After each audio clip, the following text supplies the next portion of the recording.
السلام علیکم زما د پوهې مکتب ملګرو لال محمد ورغزی د سره پلیان یم او تاسو ته زه نن د تنقید یو څو دبستانونه دي څه په هغو باندې لږه رڼا درته اچوم خو زه تاسو ته د تنقید اولنی دبستان ته د تنقید اهلیت څه ده تنقید څه اهلیت وي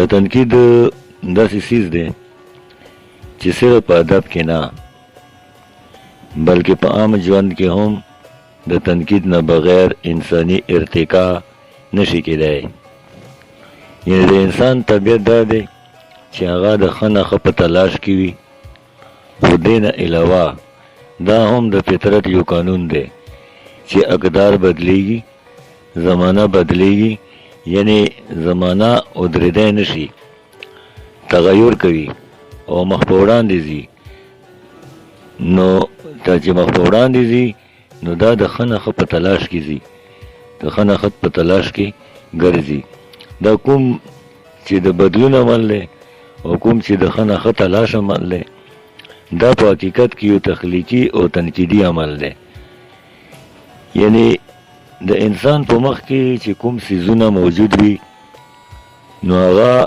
که په دې کې بهتري یعنی ښهوالی غواړي نو هغه به تنقید کوي ځکه چې هغه ته په ژوند کې چېرته کمی ښکاري یا په اقدارو کې ورته چېرته کمی ښکاري یا ورته په معیار کې څه کمزوري ښکاري نو دغه کمزورۍ لرې کولو دپاره شعوري کوشش کوي نو دغه عمل نه چې تیر شي نو دا یو تنقیدي عمل دی دغه تنقیدي عمل په ذهن کې د ننه هم روان وي په خیالاتو کې هم روان وي او په خپلو جذباتو کې هم روان وي او کله چې د دې خیالاتو جذباتو اظهار کیږي یعنی د دې داخل اظهار کیږي که هغه د شاعرۍ په ذریعه وي په ادب کې که هغه د رقص په ذریعه وي که هغه د نورو هنرونو په ذریعه وي لکه فنون لطیفه وغیره په دې هره ذریعه چې اظهار کیږي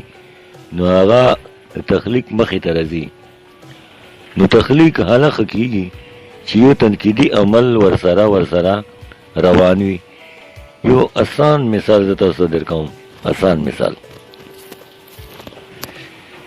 چې که مونږه یو غزل جوړو غزل په هغې کې چې مونږ کله مطلع جوړه کړو د غزل اولنۍ دوه مصرو ته سار کې مغه ته مطلع وایي په هغې کې چې مونږ کله مطلع جوړو نو د هغې د مکملولو دپاره مونږ د تنقیدي عمل نه تېرېږو او په خپل ذهن کې ورته یو تنقیدي عمل ساتو یعنی اول مونږه یوه کافیه ورته غوره کړو او بیا پې سوچ وکړو چې دا کافیه نه ده غوره نو دا هم یو تنقیدي سوچ دی بیا مونږه د هغه غزل دپاره ردم یعنی رواني او ترانم په ذهن کې راولو خو بیا مونږ دا وایو چې په دې کې رواني کمه ده او سکته پکې ده یعنی ټیک نه ده دا داسې نه بلکې داسې پکار ده نو بیا مونږ د خیال او د مضمون انتخاب کوو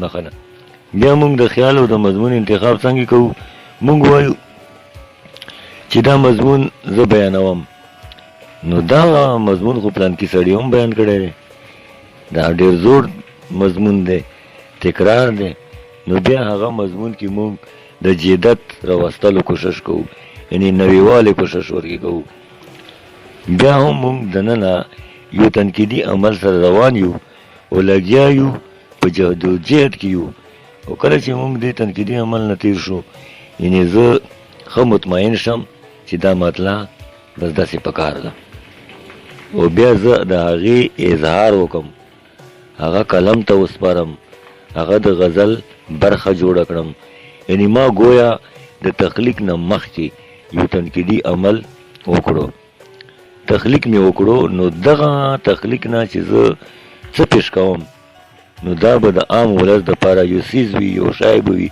یو پیغام به په هغې کې موجود وي چې هغه د خپل داخلي صلاحیتونو سره د تنقیدي عمل سره په هغې یو نظر واچوي نو دا هر څه د پاره کیږي، دا د بهترۍ د پاره کیږي، یعنی د ښه نه ښه تلاش د پاره کیږي. نو د دې مطلب ملګرو دا شو چې که په ژوند کې تنقید نه وي نو ژوند به په ټپه ولاړ وي، مختبه مزل نه کوي. چې په ژوند کې تنقید نه وي نو د ښه نه ښه تلاش به بالکل نه کیږي، ارتقا به وجود ونه لري، مخ په وړاندې تګ به وجود ونه لري.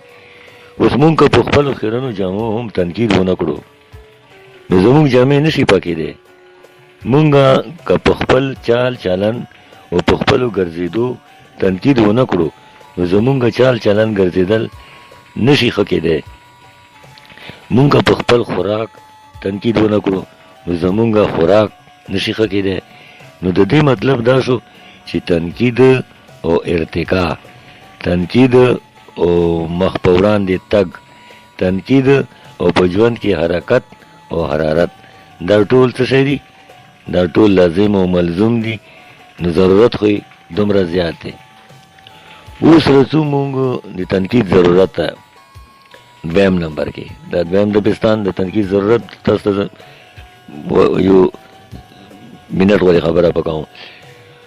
د تنقید ضرورت خو اوس چې کله مونږ دې ته راشو ضرورت ته، چې مونږ کله دې ته راشو یعنی د تنقید ضرورت ته راشو، ارتقا ته راشو، بیا مونږ ګورو چې په ادب کې تنقید څنګه دی. په ادب کې مطلب دا چې ادب په خپله د ژوند ترجمان دی. ادب د ژوند ترجماني په خپله کوي، د ژوند یو تفسیر دی، بلکې د انګریزي یو شاعر دی، نقاد هم دی، او د هغه نوم دا میتیو آرنل. میتیو آرنل وایي چې لیټریچر از دی کریټیسیزم. ترجمه یې دا ده چې د ادب چې دی دا د ژوند تنقید دی. یعنی په ژوند کې چې چرته خامۍ وي نو ادب هغه خامۍ لرې کول غواړي، هغه خامۍ په ګوته کول غواړي او بیا د ښه نه ښه طرف ته تلل غواړي. نو د دې مطلب دا شو چې ادب او تنقید هم د یو بل سره تړلي دي، بلکې کلک تړلي دي. اوس مونږ راځو دریم د بستان ته، هغه ته مونږ نظري تنقید یایو. نظري تنقید به څنګه کوو؟ اوس چې مونږ په ادب کې تنقید کوو او ادب ته راځو نو مونږ به دغه دوه برخې چې دي دوې ایسې، مونږ به اول دې ته راځو چې یو دی نظري تنقید او بل دی عملي تنقید. څه شی؟ یو نظري تنقید او بل عملي تنقید. نو مونږ چې کله ادب ته راځو نو مونږ دغه دوه مرحلو سره مخامخ کیږو. کومې مرحلې دي؟ اول به مونږ ګورو چې نظري تنقید څه ته وایي، د دې څه معنا، او عملي تنقید څه ته وایي، د دې څه معنا. یعنې د هر یو کار دپاره چې کله عملي شکل اختیاروي د هغې نه مخکې د هغې دپاره سوچ کولی شي. د هغه کار د عملي شکل اخیستو نه مخکې د هغې دپاره یوه نظریه قایمولی شي. دغه نظریه، دغه سوچ او تصور، دغه اصل کې د نظري تنقید کار دی.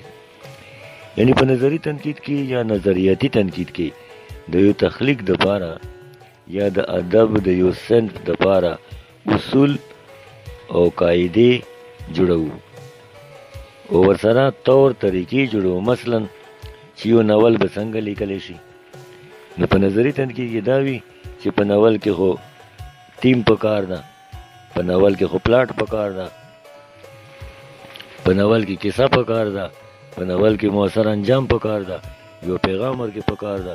نو دا ټول اجزا چې کله مونږ د ناول دپاره جوړوو نو دا مونږ د نظري تنقید د عمل نه تېرېږو.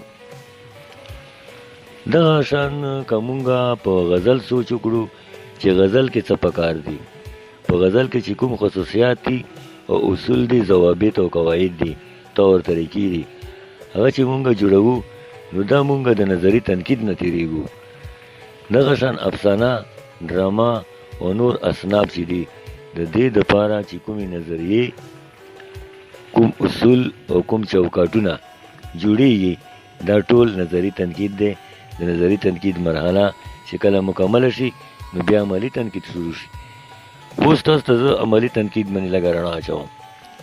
نو اوس عملي تنقید څنګه شروع کیږي چې یو لیکوال یو افسانه تنقید ته پیش کړي، نو زه به په هغې عملي تنقید کوم، خو عملي تنقید به د نظري تنقید د اصولو په رڼا کې کوم.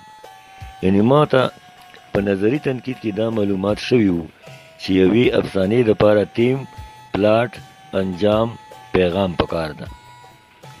نو ما ته چې لیکوال کومه افسانه پیش کړي یا پیش کړي وي، نو زه په دې کې دغه خصوصیات لټوم چې په دې کې پیغام شته که نشته، مکالمه یې صحیح ده او که نه ده صحیح، په دې کې پیغام جاندار دی که پیغام ورکې کمزوره دی، په دې کې تیم یعنې مقصد څنګه شته که نشته، تلوسه پکې شته که نشته، یعنې تجسس، پلاټ یې څنګه دی.